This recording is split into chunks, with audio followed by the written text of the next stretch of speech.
Huwag nakita na sakit sa mga blood samples sa mga hayop sa Gaas, Balamban. Hypothermia kung ang pagkanaog sa temperatura sa lawa sa mga hayop mo ang gituhuan na mao'y namatyan.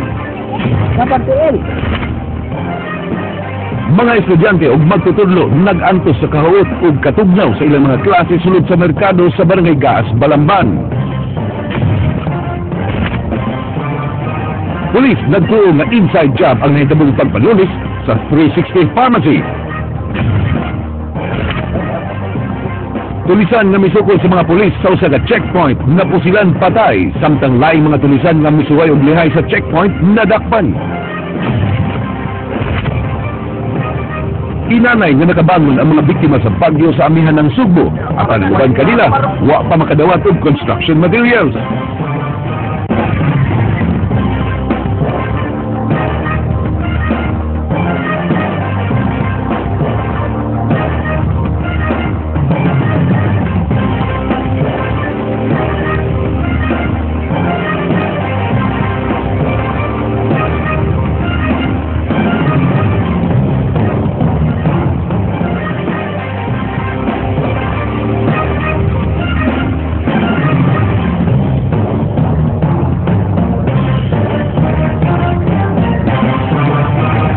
Ayaw nga kung Sugbo, Kabisayan o sa uban pang mga dapit nga maabot ning atong tulumanon. Ako si Frank Manilong Jr. Ihatod na mo ang mga nag-unang impormasyon. Ako si Georgia Herrera. Nagtigom sa ginang buntag ang mga sakop sa Cebu City.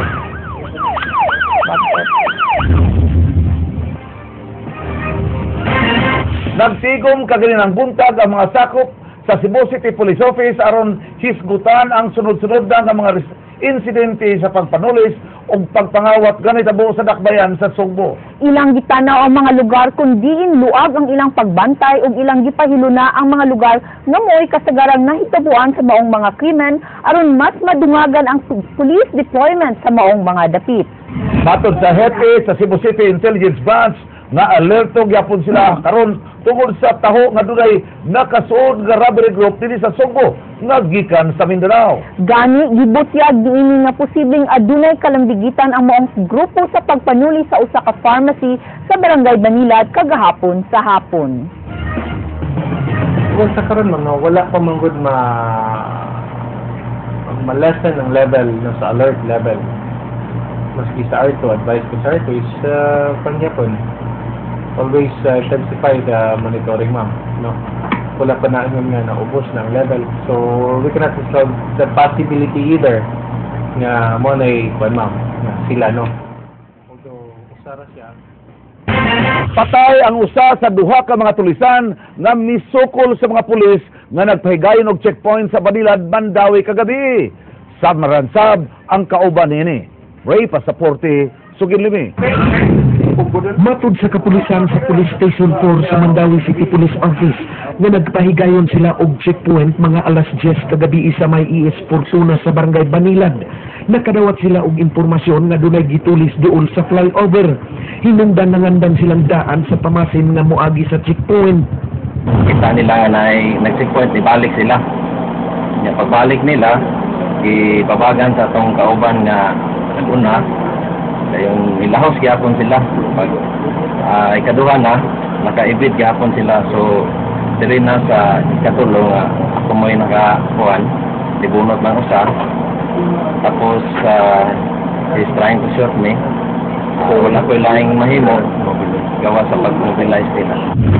Gidala sa kapulisan sa Mandawi City District Hospital ang duha apan dead on arrival.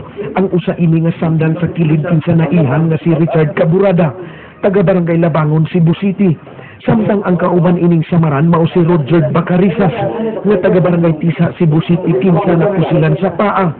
Nakuha gikan sa motorsiklo sa mga tulisan ang mga nagkalain-laing hulagway, ATM, mga pitaka, yawi, lakip na kining armas nga 22 Magnum ug 38 revolver nga may buhing mga bala. Asoy sa mga biktima nga kalit silang gihulungan sa mga tulisan samtang naglakaw. Ang angkas ni ini mao ni bunlot sa bag sa iyang anak. Mabilangin na niya, kakakuha na niya.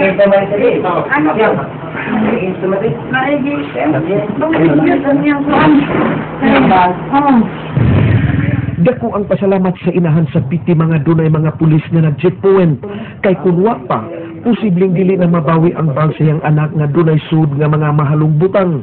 Gitugan sa hepe sa Kasuntingan Police Station nga dunay 4 ka kaso sa robbery hold up ang natala silang buhatan sa nangaging mga adlaw. Ako mapanawagan ay kung pwede mo show up sila diri sa Station 4 para matanaw nila kung kanibang tuwa nga among nadakpan, unfortunately kung saan namatay, ila bang ma-positively identified nga maoy na knowledge nila. Ray Pasaporte, News 5. Samaran sa iyang ulo ang usa ka taxi driver human pukpuka sa mga tulisan nga nagpakaron ingnon nga pasahero. Ryan Sorote, Suginlimi.